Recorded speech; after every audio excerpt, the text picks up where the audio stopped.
Votarea este o specie a iubirii și implicit și a urii. Și dacă de îndrăgostit, conform psihanalizei, ne îndrăgostim fie de oameni care, prin modul în care intră în relație cu noi, se aseamănă cumva de oamenii care au avut grijă de noi, fie de părți din noi înșine, de ceea ce ne-am dorit să fim, de ceea ce suntem, de ceea ce am fost odinioară, tot așa, în procesul votării, îl căutăm pe acela sau pe aceea care seamănă cu ceva din noi înșine. Poate îndrăznește ceva ce noi nu îndrăznim, poate a făcut deja ceva ce am fi făcut și noi dacă am fi avut mai mult curaj.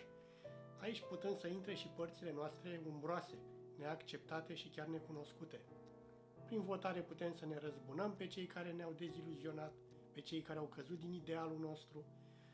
Prin votare putem să-i premiem pe cei care promit că vor face ceea ce ne dorim de mult, poate chiar pe unii care promit că vor face ceea ce în secret față de noi înșine știm că nu se poate face, dar totuși avem nevoie de acea speranță. Așa că, într-un fel, votarea e un act de iubire.